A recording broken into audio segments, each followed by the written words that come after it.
नायिका है सोनिया सैनी। आधी रात का समय था। घने जंगल के बीचों बीच आदिवासी पोशाक पहने एक आदमी कुछ तंत्र क्रिया में लीन दिखाई पड़ रहा था। उसके सामने एक ताबूत नुमा बक्सा रखा हुआ था और पास ही में उसने अग्नि जलाकर यज्ञ प्रज्वलित किया हुआ था। उस आदमी के गले में नरमण की माला थी। किसी अजीब सी भाषा में मंत्र पढ़ते हुए वो बार बार एक मुट्ठी सामग्री उस यज्ञ को समर्पित करता। ये सब इतना खौफनाक था कि किसी की भी रूह को कपा देने के लिए काफी था। अपनी तंत्र क्रिया के अंत में उसने एक पशु की बलि दी और उसके रक्त से ताबूत को स्नान करा दिया। तभी अचानक आसपास एक हलचल सी हुई और तेज आंधी का बवंडर उठने लगा। आसपास के जंगलों के सियारे एक सुर में रोने लगते हैं और आसमान में एक जोरदार बिजली कड़कती है। उसके साथ ही वो तंत्र करता हुआ आदमी उठकर जोर जोर से हंसने लगता है। रात के तकरीबन 8 बजे का समय था। 6 घंटे का लंबा सफर करके 20 लोगों की टीम अंडमान के घने जंगल के बीचों बीच पहुंच चुकी थी। यह जंगल 3 तरफ से समुद्र से घिरा हुआ था और आसपास में बस 1-2 छोटे छोटे गांवों के अलावा कहीं कुछ नजर नहीं आ रहा था। आर्कियोलॉजिकल डिपार्टमेंट के अनुसार यही वो लोकेशन है जहाँ पर कोयला होने की बात सामने आई है। हम लोगों को इस जंगल को साफ करके खुदाई का काम शुरू करना है। बॉस, अब तो अंधेरा हो रहा है। फिलहाल तो हम लोग ना कहीं आसपास सही सी जगह देखकर अपना कैंप लगा लेते हैं। तुम शायद ठीक कह रहे हो। सभी लोग अपनी अपनी टॉर्च हाथ में पकड़कर जंगल में आगे बढ़ने लगते हैं।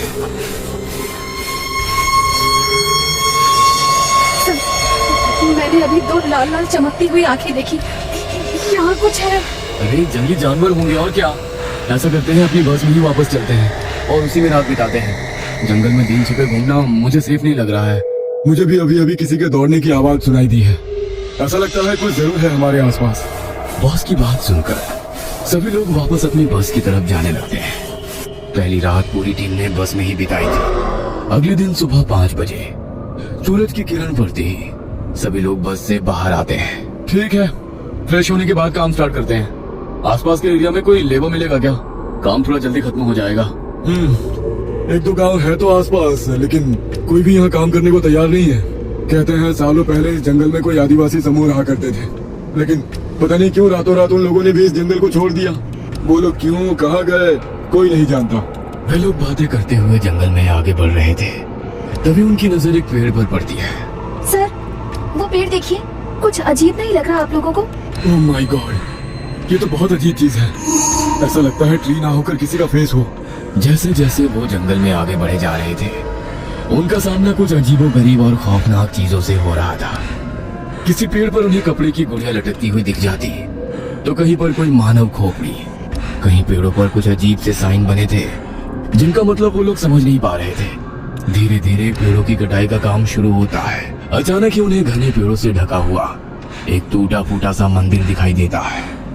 जरूर यही कहीं आस-पास ही पहले कोई रहता होगा, तभी उन लोगों ने ये मंदिर बनवाया होगा। लेकिन मैं ये सोचकर परेशान हूँ कि आखिर वो लोग क्यों चले गए, क्योंकि मैंने सुना है कि आदिवासी लोग अपना जमीन और जंगल कभी इतनी आसानी से नहीं छोड़ते हैं। अरे हमको क्या करना है यार, हमको आदिवासियों पर रिसर्च थोड़ी ना करनी है। इसको भी तोड़वाओ जल्दी और खुदाई का काम भी चालू करवा दो। मंदिर तोड़ने के बाद अब खुदाई का काम भी शुरू हो गया था। जैसे ही मजदूर मंदिर को खोदना शुरू करते हैं, लगभग 25 फीट के बाद नीचे उन्हें एक बक्से जैसा महसूस होता है। साहब, कुछ है नीचे। निकालो, देखे क्या है। उत्सुकतावश मजदूर बक्से को बाहर निकालते हैं। सर, बक्से पर ये देखिए क्या है। किसी ने लोहे की चैन से इसे लपेटा हुआ है। क्या कहते हैं, काट दें ये चैन? इतना ही नहीं, ये देखिए कुछ अजीब अजीब से चित्र भी बने हुए हैं इस बक्से के ऊपर। भाई, मैं तो पहले ही बता रहा हूँ, इसके अंदर से अगर खजाना बजाना निकला तो उसमें मेरा भी हिस्सा होगा। हाँ। अविनाश की बात सुनकर वहाँ खड़े सभी लोग मुस्कुरा देते हैं। लोहे की चैन को काटने के लिए जैसे ही उस पर हथौड़े से वार किया जाता है, जंगल के जंगली जानवर जैसे कुत्ते, गीदड़ और सियार एक साथ भयानक आवाज में रोने लगते हैं। अब तक सर पर चमकता सूरज जैसे घबराकर बादलों की ऊंट में छिप जाता है और दिन में ही अंधकार सा छाने लगता है। उल्लुओं का एक झुंड अचानक से आसमान में उड़ता है और पूरे आसमान पर छा जाता है। ये क्या हो रहा है सर? ये सब बहुत मिस्टीरियस नहीं होता जा रहा है? ये तो वैसे ही हम जंगल के बीचों बीच खड़े हैं और ऊपर से ये सब जो हो रहा है ना, मुझे तो बहुत घबराहट सी हो रही है। विक्की का इतना कहना ही था कि अगली हथौड़े की चोट उस जंजीर को काट देती है। जंजीर हटाकर जैसे ही उस बक्से को खोला जाता है, उन्हें वहां जो दिखाई देता है उससे सबके होश उड़ जाते हैं। ओह माय गॉड, ये क्या है? हमें शायद ये बॉक्स खोलना ही नहीं चाहिए था। बॉक्स के अंदर जो कुछ भी था वो विक्की, शैली, बॉस, रोशनी और अविनाश के होश उड़ाने के लिए काफी था। उन पांचों की चीख उस खुले हुए बॉक्स को देखकर जैसे गले में ही अटक गई थी। अरे बंद करो इसे, वापस वही गाड़ दो। पता नहीं क्या है ये। सर, इस तरह से सिर काटकर कोई किसी को जमीन की इतनी गहराई में क्यों दफनाएगा? मुझे ये सब समझ में नहीं आ रहा है। खोपड़ी के साथ ही किसी और लिपि में लिखे हुए कुछ मंत्र भी बक्से के अंदर दिखाई दे रहे हैं, लेकिन इन मंत्रों में क्या लिखा है, उनका क्या मतलब है, ये सब तो मुझे समझ में नहीं आ रहा। ये सब कुछ और ही चक्कर लग रहा है मुझे। ऐसा लगता है किसी ने कुछ टोना टोट कर करके इसको यहाँ गाड़ा है। तुम लोगों ने महसूस किया इसके अंदर जो अजीब अजीब से चित्र बने हुए हैं ना, ऐसे ही चित्र पेड़ों की तनों पर भी बने हुए थे। इन सब का आपस में कुछ ना कुछ कनेक्शन है। सर, क्या करना है इस बॉक्स का? ऐसा करो, उठाकर ले चलो, आर्कियोलॉजिकल डिपार्टमेंट को दे देंगे, उनके कुछ काम आए तो। दिन भर काम करने के बाद सभी लोग थक कर चूर हो गए थे। शाम के 8 बज गए थे और चारों ओर अंधेरा अपने पांव पसारने लगा था।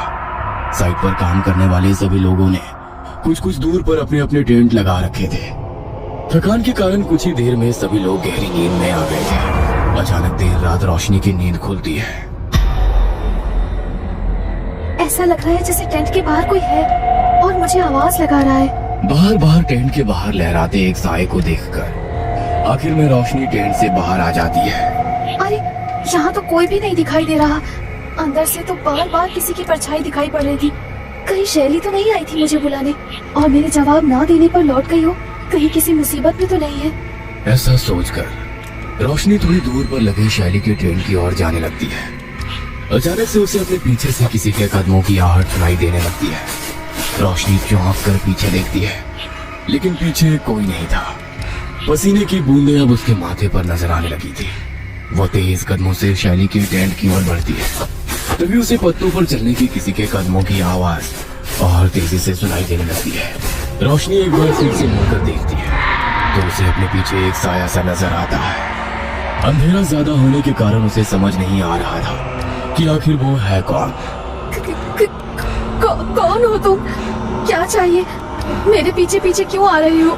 रोशनी के इतना कहते ही वो साया बिजली की तेजी से उसके बिल्कुल करीब आ जाता है। रोशनी के चेहरे के पास पहुंचकर वो अपनी हुड्डी सर से हटाता है तो वो देखती है कि वहां पर किसी इंसान का सिर धड़ खड़ा था। उसके शरीर पर से सर गायब था और गर्दन से लगातार खून बह रहा था। उसे देखकर रोशनी पूरी ताकत से चिल्लाने लगती है। तभी उसे अपनी दूसरी ओर किसी के गर्म सांसों का अपने चेहरे पर टकराने का एहसास होता है। रोशनी चौंक कर पलट कर देखती है तो दूसरी ओर हवा में एक खौफनाक सर लहरा रहा था। बिना धड़ का सिर हवा में तैरते हुए इतना भयानक लग रहा था कि उसे देखकर रोशनी का खून ही जम गया था। इससे पहले कि रोशनी कुछ भी समझ पाती, एक लंबा सा हाथ उसके सीने के आर पार हो जाता है। रोशनी की दिल दहला देने वाली चीख पूरे जंगल में गूंजती है और वो वहीं गिर पड़ती है। अगले पल पेड़ की लंबी जटाएं उसके पैरों में उलझती है और वो एक ऊंचे पेड़ पर उल्टी लटक जाती है। रोशनी की चीख इतनी खौफनाक थी कि लगभग सभी उस चीख को सुनकर अपने अपने टेंट से बाहर आ गए थे। ये किसके चीखने की आवाज थी? कुछ तो बहुत खतरनाक हुआ है अभी अभी। सब अपने आसपास देखो, सब लोग सही सलामत है ना? हम में से कोई मिसिंग तो नहीं है? सर, रोशनी नहीं है। सब लोग टॉर्च लेकर ग्रुप में अलग अलग दिशाओं में जाओ, हम जल्दी ही रोशनी को ढूंढ लेंगे, कुछ नहीं होने देंगे उसे। 3-3 लोगों के ग्रुप में सभी रोशनी को ढूंढने निकल पड़ते हैं। अचानक ही एक पेड़ पर से कुछ टपकता हुआ विक्की के ऊपर गिरता है। विक्की टॉर्च से पेड़ के ऊपर देखता है तो उसकी चीख निकल जाती है। रोशनी पेड़ की शाखा से उल्टी लटकी हुई थी और उसके शरीर से खून ऊपर से टपक कर नीचे गिर रहा था। रोशनी की मौत से पूरी टीम गहरे सदमे में थी। अब तो कोई भी अपने टेंट में वापस जाने को तैयार ही नहीं था। किसी तरह आग के आसपास बैठकर रात बिताने के बाद अगली सुबह सभी के लिए बहुत तकलीफदेह थी। हम लोग इधर नहीं रुकेंगे सर। जॉब जाती है तो जाए, क्या फायदा ऐसी जॉब का? हमारी सिक्योरिटी के लिए सरकार ने कोई इंतजाम नहीं किया है। लेकिन ये एरिया तो फॉरेस्ट टीम की तरफ से सेफ मार्क किया हुआ है। इस तरफ कोई भी खतरनाक जानवर नहीं है और कोई जानवर इस तरह मारकर उल्टा नहीं लटका सकता। ये कुछ और ही है। सभी लोग बातें कर ही रहे थे कि एक बार फिर उन्हें ऐसा लगता है जैसे कोई आसपास छिपकर उनकी बातें सुन रहा है। ए, कौन है उधर? बॉस के इतने कहते ही कोई वहां से निकलकर भागने लगता है। उसे विक्की और अविनाश दौड़कर पकड़ लेते हैं। कौन है तू? यहाँ क्या कर रहा था? तो तूने ही रोशनी को मारा? ये तो कोई आदिवासी लग रहा है। बोलो, यहाँ क्या कर रहे थे? यह जंगल घर था हमारा, लेकिन हमें उसे छोड़ना पड़ा। 15 साल हो गए हम सब यहाँ नहीं रहते, लेकिन जब पता चला आप लोग यहाँ पर कोयला खोदने आने वाले हो तो मुझसे रहा नहीं गया और मैं देखने आया कि आप लोग ठीक तो हो ना। क्यों? हमें क्या होगा? साफ साफ बोल, ये बता रोशनी को क्यों मारा? मैं क्यों मारूंगा उसे? लेकिन अगर सच पता चलेगा तो तुम सबके होश उड़ जाएंगे। यहाँ आकर बहुत बड़ी गलती कर दी तुमने, अब कोई नहीं बचेगा। इस जंगल में एक सरकटा रहता है, बहुत भयानक है वो, किसी को नहीं छोड़ता। हर रात रक्त से स्नान करता है।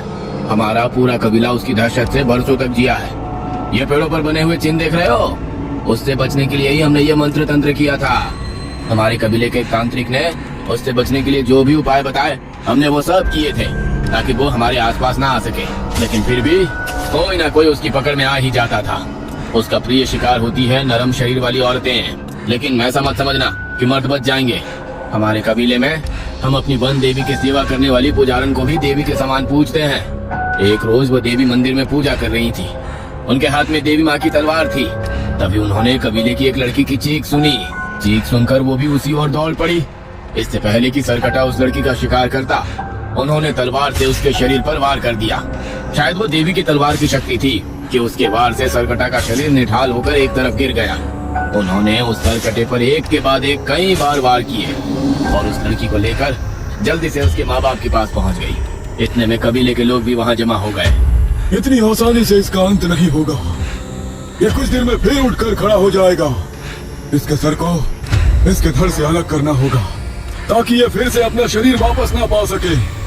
तांत्रिक की मदद से उस दुष्ट के सर को एक मंत्र विधि के द्वारा ताबूत में बंद करके जंजीरों में जकड़कर मंदिर के नीचे दफना दिया गया और उसका धड़ अलग स्थान पर दफनाया गया। दोनों ताबूतों को मंत्रों की शक्ति से बांधा गया ताकि वो वापस बाहर ना आ सके। इतना होने के बाद भी उस सरकटे के अभिशाप से हमारे कबीले को मुक्ति नहीं मिली। पूरे कबीले में भयंकर महामारी फैल गई, लोग मरने लगे, पीने का पानी भी दूषित हो गया। कबीले के लोग इस जगह को अभिशापित मानने लगे और फिर ये जंगल छोड़कर चले गए। तो क्या ये जगह सच में शापित है? हाँ, आपने उसे बाहर निकाल कर अच्छा नहीं किया, वो वापस आ गया है। अब उसे रोकना बहुत मुश्किल हो जाएगा। क्या बॉस, आप भी उसकी बातों पर यकीन कर रहे हैं? भूत प्रेत कुछ नहीं होता। मुझे तो लगता है इसने ही मर्डर किया है रोशनी का। सभी लोग उस लड़की की कहानी सुन रहे थे कि तभी उन्हें फिर से किसी की चीख सुनाई देती है। कोई जंगल की तरफ गया था क्या? हाँ सर, वो शैली मैडम को बाथरूम जाना था तो वो थोड़ा सुनसान जंगल की तरफ गई है। शिट, जल्दी चलो, ये लड़का सच बोल रहा है। शैली की जान को खतरा है। आप कुछ नहीं कर पाएंगे साहिब, वो ले गया होगा मैडम को। उनको छोड़ो, अपनी जान बचाकर निकल जाओ यहाँ से। ठीक है, मैं हेडक्वार्टर कॉल कर देता हूँ। चलो सब लोग बस में बैठो। बॉस अपना फोन बार बार ट्राई करते हैं, लेकिन उनका फोन नेटवर्क एरिया में ही नहीं था। सभी अपने फोन चेक करते हैं, लेकिन किसी का फोन काम नहीं कर रहा था। छोड़ो फोन को, सब लोग बस की तरफ चलो। वे सभी लपक कर बस की ओर जाते हैं और ड्राइवर बस स्टार्ट करता है। बस धीरे धीरे आगे बढ़ रही थी। तभी बस के शीशे के बाहर विक्की को हवा में तैरता हुआ वही खौफनाक सर दिखाई देता है और देखते ही देखते एक लंबा सा हाथ आकर विक्की को चलती बस से बाहर खींच लेता है और जमीन में ले जाकर पटक देता है, जिससे विक्की के सर से खून का फुवारा छूट पड़ता है और उसी पर उसकी मौत हो जाती है। ड्राइवर, बस को पूरी स्पीड में भगाओ, कोई भी सामने आए रुकना नहीं। ड्राइवर बस को स्टार्ट करने की बहुत कोशिश करता है, लेकिन बस आगे बढ़ने का नाम ही नहीं ले रही थी। सर, पता नहीं क्या हो रहा है, बस स्टार्ट ही नहीं हो रही। हम सब मारे जाएंगे, कोई नहीं बचेगा। आप लोग यहाँ रुककर अपनी मौत का इंतजार करते रहो, मैं जा रही हूँ। रूबी बस से उतरकर भागने लगती है। रूबी को रोकने के लिए दो लोग उसके पीछे भागते हैं। अचानक ही एक बड़े से पत्थर से टकराकर वो दोनों गिर पड़ते हैं और रूबी दौड़ते हुए आगे निकल जाती है। क्यों मेरे पीछे आ रहे हो? जाओ तुम लोग, मैं अब तुम्हारे साथ नहीं आऊंगी। किसी गांव में जाकर मदद मांग लूंगी, मुझे जिंदा रहना है। इतना कहकर रूबी पलटकर देखती है तो उसकी चीख निकल जाती है। उसके ठीक पीछे सरकटा खड़ा हुआ था। सरकटा का लंबा सा हाथ आकर उसकी गर्दन में रस्सी की तरह लिपट जाता है और रूबी वहीं दम तोड़ देती है। रूबी की लाश के कुछ ही दूर पर उन दोनों की भी लाश पेड़ से उल्टी लटकी थी, जो रूबी के पीछे भागे थे। रूबी की चीख सुनकर बचे हुए लोगों में भी भगदड़ मच जाती है और अपनी जान बचाने को वो जंगल में इधर उधर दौड़ पड़ते हैं।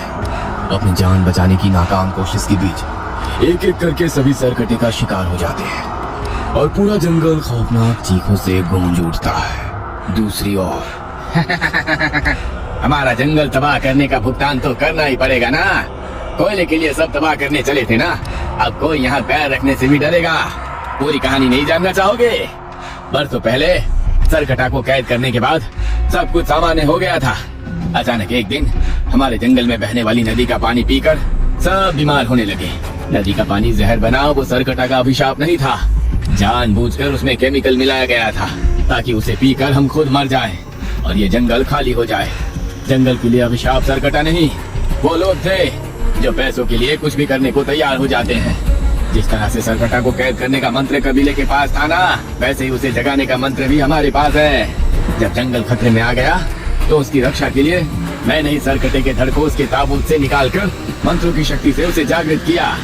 सरकटा अब इसी जंगल में भटकेगा अपने अगले शिकार के इंतजार में। जो जंगल का शिकार करने आएगा खुद उसका शिकार बन जाएगा।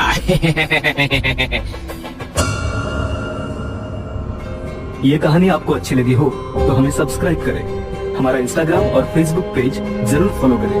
और हाँ दोस्तों, सब्सक्राइब करना भूलना मत।